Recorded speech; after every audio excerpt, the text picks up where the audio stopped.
Today, we're talking about communication. If you want to make more money and have good relationships, you need to know how to communicate better than your peers. In this video, I'm going to walk through how to communicate better than 99% of people using lessons from a book that completely changed how I connect with everyone. After watching this video, I guarantee you will think differently about the way that you communicate. By the way, I'm Dwayne Golden. I lead a team of over 130 salespeople at a large tech company, and I built a career where communication is the key to everything. The first key to communicating better than 99% of people is avoiding the communication trap that everybody falls into. Most people think they're good at communicating, but they aren't. They mistake talking for connection, and they mistake hearing for listening. These are critical things in communication. They focus on what they're saying instead of how the other person receives it. Here's an everyday life example. Imagine you're at dinner telling a story, but people keep looking at their phones or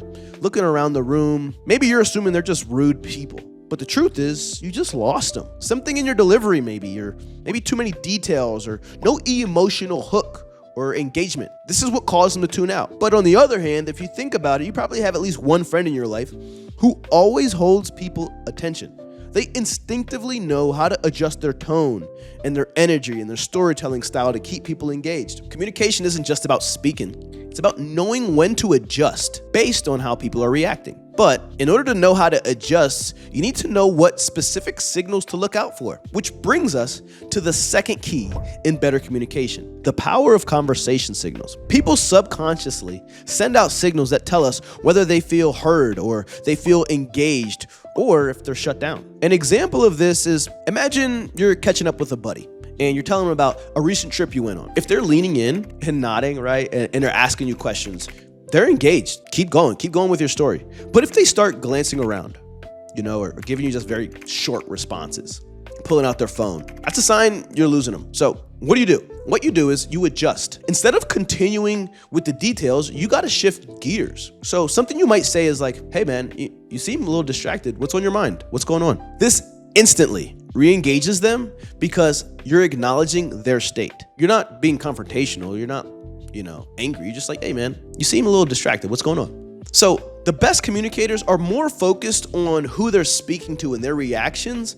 more than they're focused on the words they're saying. If someone seems distant or closed off, just shift your tone, ask a question, or shorten your message. However, if all you do is recognize signals and react, you're still not going to be able to communicate effectively if you don't know how to identify the type of conversation you're having. This leads us to the third and final key. Understand the 3 types of conversations and how to navigate them.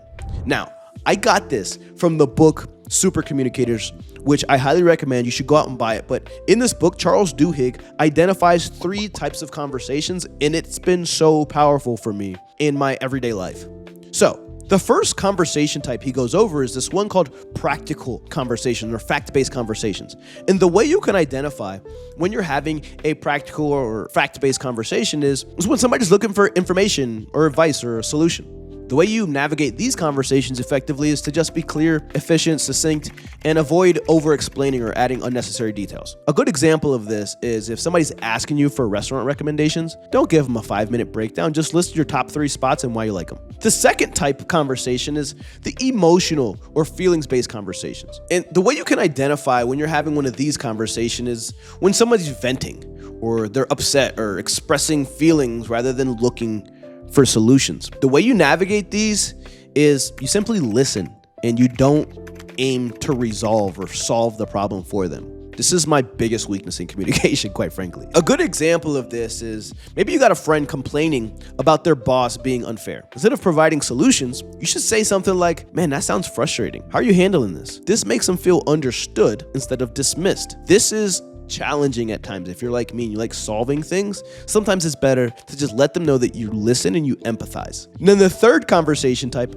are social or identity-based conversations. How you can tell when you're having an identity-based or social conversation is when someone's talking about who they are, their values, or their personal beliefs. How you navigate these sort of conversations is simple. You simply validate their perspective before sharing your own. Here's a practical example. Let's say someone says, man, I could never work in sales.